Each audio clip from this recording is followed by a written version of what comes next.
أعوذ بالله من الشيطان الرجيم بسم الله الرحمن الرحيم عن البراء ابن عازب رضي الله تعالى عنه عن النبي صلی اللہ علیہ وآلہ وسلم براء بن عازب سے روایت ہے کہ آپ نے فرمایا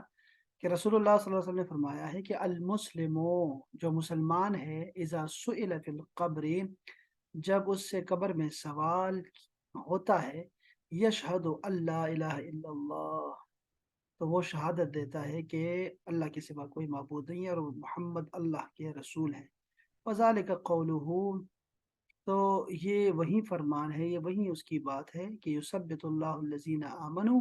اللہ تعالیٰ ثابت قدم رکھتا ہے ان لوگوں کو جو ایمان لائے ہیں بالقول الثابت محکم بات کے ساتھ ہیں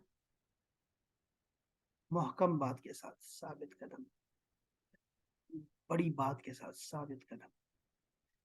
کیا لکھا ہے ثابت قدم اللہ ایمان والوں کو حق بات پر حق بات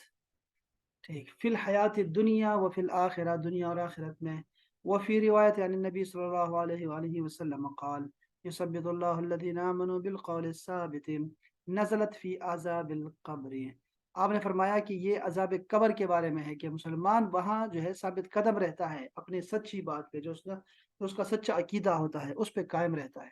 کہ میرا رب اللہ ہے یقال لہو اسے کہا جاتا ہے من ربک تمہارا رب کون ہے فیقول تو وہ کہتا ہے کہ ربی اللہ میرا رب اللہ ہے وہ نبی ہی محمد اور میرا نبی جو ہے وہ محمد ہے صلی اللہ علیہ وسلم اسی طرح حضرت انس رضی اللہ تعالی عنہ نے فرمایا کہ رسول اللہ صلی اللہ علیہ وسلم نے فرمایا ان العبد اذا وضع فی قبره جب بندے کو قبر میں رکھا جاتا ہے وتولى عنه اصحابه اور اس کے دوست چلے جاتے ہیں وَإِنَّهُ لَيَسْمَعُ قَرَعَ نِعَالِهِمْ تو وہ ان کے جوتوں کی آواز بھی سنتا ہے أَتَاهُ مَلَكَانِ فَيُقْعِدَانِهِ دو فرشتے آتے ہیں تو اس کو بٹھا دیتے ہیں فَيُقُولَانِ دونوں کہتے ہیں مَا كُنْتَ تَقُولُ فِي هَذَا الرَّجُلِ تم اس شخص کے بارے میں کیا کہا کرتے تھے یہ دیکھیں نا دنیا میں کیا کہا کرتے تھے یہ کنت تقول لمحمد صلی اللہ علیہ وسلم تو یعنی اس رسول کی اشارہ کر کے رسول اللہ صلی اللہ علیہ وسلم کیسے ہوتے ہیں یہ عجیب چکر ہے کہ کیا رسول اللہ علیہ وسلم خود حاضر ہوتے ہیں یا تشبیہ مثال ہوتی ہے مثالی جسم کے ساتھ آتے ہیں تصویر دکھائی جاتی ہے یا مدینے تک جو ہے قبر کو وسیع کیا جاتا ہے یہ ساری باتیں لکھی ہیں فَأَمَّا الْمُؤْمِنُ تو جو مومن ہوتا ہے فَيَقُولُ تو وہ کہتا ہے اشہد انہ عبد اللہ یہ اللہ تعالیٰ کے بندے ہیں وہ رسول اور اس کے بندے ہیں فیقال له تو کہتے ہیں انظر الى مقعدک من النار یہ دیکھو ٹھکانہ دیکھو اپنے ذرا دوزخ میں قد ابدلک اللہ به مقعدا من الجنہ اللہ تعالیٰ نے تمہارے اس مقام کو تمہارے لیے جنت میں اس مقام سے بدل دیا ہے فیراہما جمیعا تو وہ دونوں ان کو دیکھتا ہے تو وہ ان دونوں کو دیکھتا ہے اللہ اکبر دونوں جگہ کو دیکھتے ہیں نار میں بھی اور جنت میں بھی شکر کرتا ہے اللہ تعالیٰ کا وَأَمَّا الْمُنَافِقُ وَالْكَافِرُ اور منافق اور جو کافر ہوتا ہے فَيُقَالُ لَهُ تو کہا جاتا ہے مَا كُنْتَ تَقُولُ فِي هَذَا الرَّجُلِ تم اس شخص کے بارے میں کیا کہا کرتے تھے فَيَقُولَ لَا أَدْرِي كُنْتُ أَقُولُ پتہ نہیں میں کیا کہتا تھا مَا يَقُولُ النَّاسُ میں تو وہی کہتا تھا أَقُولُ مَا يَقُولُ النَّاسُ میں تو وہی کہا کرتا تھا جو لوگ کہا کرتے تھے فَيُقَالُ لَهُ فَيُقَالُ لَا دَرَيْتَ وَلَا تَلَيْتَ تو نے نہ جانا اور نہ پڑھا وَيُضْرَبُ بِمَطَارِقٍ مِّنَ الْحَدِيدِ اور اس کو لوہے کے ہتھوڑے سے مارا جاتا ہے مارتے ہیں ایک ضرب مارتے فَيَصِيحُ صَيْحَةً تو وہ ایک سے ایسی چیختا ہے يَسْمَعُهَا مَنْ يَلِيهِ تو سارے سنتے ہیں جو کوئی بھی اس کے سوا جو ہوتا ہے یلیہ اس کے ساتھ ہوتے ہیں آس پاس ہوتے ہیں غیر الثقلین سوائے دو ثقلین کے دو بوجھوں کے یعنی کہ انسان اور جن ان دونوں کے علاوہ سارے سنتے ہیں اس کو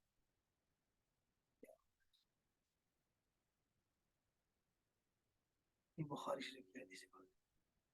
یہ عذاب قبر پہ جو ہے نا وہ دلیل ہے یہ ساری متفق علیہ حدیث اور بہت ساری حدیث باتیں ہیں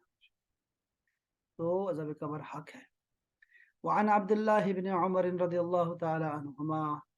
قال قال رسول اللہ صلی اللہ علیہ وسلم ان احدکم تم میں سے کوئی ایک بھی اذا مات جب فوت ہوتا ہے اورد علیہ مقعده بالغداة والعشی تو اس کا ٹھکانہ اس کو دکھایا جاتا ہے صبح اور شام کو۔ ان کان من اہل الجنت فمن اہل الجنہ، تو جو جنتی ہے ان کو جنت میں دکھایا جاتا ہے، وَإِن كَانَ مِنْ أَهْلِ النَّارِ فَمِنْ أَهْلِ النَّارِ، تو اگر دوزخی ہے تو دوزخ میں سے۔ وَيُقَالُ لَهُ، تو کہا جاتا ہے اس سے، هَذَا مَقْعَدُكَ حَتَّى يَبْعَثَكَ اللَّهُ إِلَيْهِ يَوْمَ الْقِيَامَةِ، تمہاری یہ جگہ تمہاری ہے یہاں تک کہ اللہ تعالیٰ تمہیں قیامت کے دن اٹھائے گا، اس کے بعد تم یہاں داخل ہو جانا، تو دکھایا جاتا ہے بہرحال۔ وعن عائشة رضي الله تعالى عنها أن يهودية دخلت علیہا، ایک یہودیہ ان کے پاس آئی، فذکرت عذاب القبر، تو عذاب قبر کا ذکر کیا، فقالت لها، تو کہا، کس نے کہا؟ تو اس نے مجھ سے عذاب قبر کا تذکرہ کرتے ہوئے کہا، کیا کہا کہ اعاذک اللہ من عذاب القبر، کہ اللہ تعالیٰ تجھے عذاب قبر سے بچائے۔ فسألت عائشہ رسول اللہ، سید عائشہ نے رسول اللہ سے پوچھا، ان عذاب القبر، کی قبر کے عذاب میں کے بارے میں پوچھا۔ فقال نعم عذاب القبر حق، عذاب قبر حق ہے۔ قالت عائشہ فما رأيت رسول اللہ بعد صلی صلاۃ، اس کے بعد میں نے کوئی نماز نہیں دیکھی ان کی کہ وہ نماز پڑھتے ہو، الا تعوذ باللہ من عذاب القبر، کے اس میں دعائے جو ہے نا یہ دعا نہ مانگے کہ مجھے اللہ تعالیٰ عذاب سے قبر سے بچانا، اس دعا کے بغیر میں نے کوئی نماز پڑھتے نہیں دیکھا۔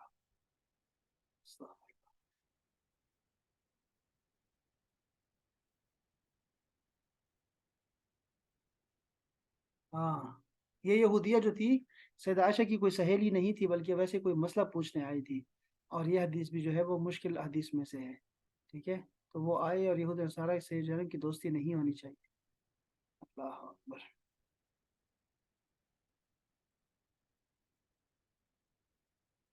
کیا بات ہے،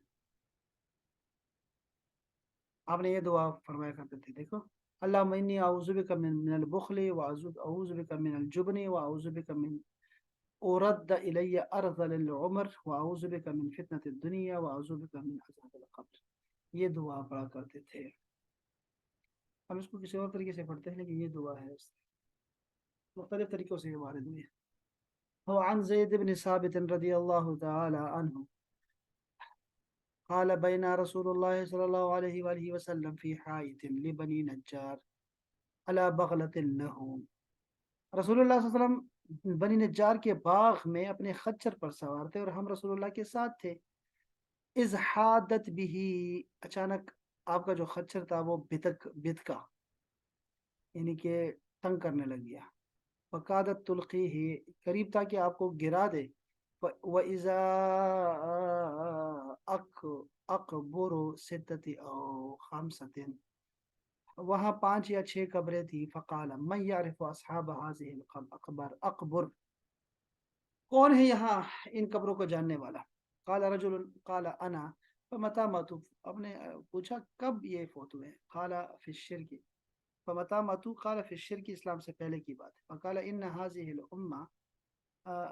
تبتلى فی قبور، کب مرے ہیں؟ زمانے شرک میں، تب حضور نے فرمایا یہ امت اپنی قبروں میں آزمائی جائے گی، ٹھیک ہے؟ فلولا اللہ تدافنوا لدعوت اللہ ان یسمعکم من عذاب القبر، اگر مجھے اس بات کا ڈر نہ ہوتا کہ تم اپنے مردوں کو نہیں دفناؤ گے، تو میں اللہ سے دعا کرتا کہ وہ تمہیں وہ عذاب قبر کی آواز سنا دے، الذی اسمع منہ، جو میں سن رہا ہوں ان سے۔ ثم اقبل علینا بوجہہ، پھر ہمیں آپ نے ہماری طرف جو ہے وہ متوجہ ہوئے اور فرمایا، چہرہ کیا، فقال تعوذوا باللہ من عذاب النار، آگ کی عذاب سے جو ہے پناہ مانگو، قالوا نعوذ باللہ من عذاب النار، ہم نے کہا ہم پناہ مانگتے ہیں اللہ تعالیٰ کی عذاب نار سے۔ قال تعوذوا باللہ من عذاب القبر،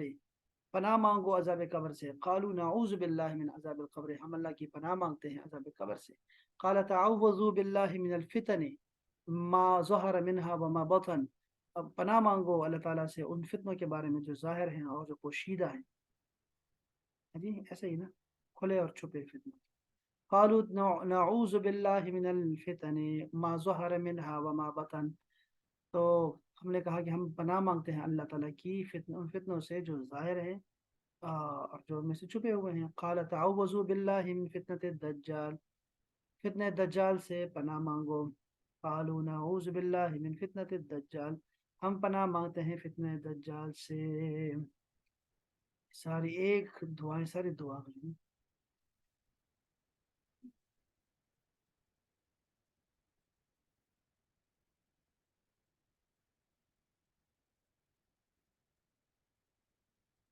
یہ چونکہ مشرک تھے تو آپ نے یہ جنت اس کی تصریح فرمائی کہ صرف مشرکوں کا یہ حال نہیں ہے، بلکہ جو ہے وہ مسلمانوں کے ساتھ بھی یہی ہونے والا ہے. مسلمانوں کے ساتھ بھی سوال جواب ہوگا، اور یہاں بھی جو ہے وہ سارا جو ہے وہ ڈسکس ہوگا. چلیں، یہ ایک فصل ختم ہوئی ہے، انشاءاللہ دوسری پھر کل پڑھتے ہیں انشاءاللہ تعالی. السلام علیکم ورحمۃ اللہ تعالی وبرکاتہ.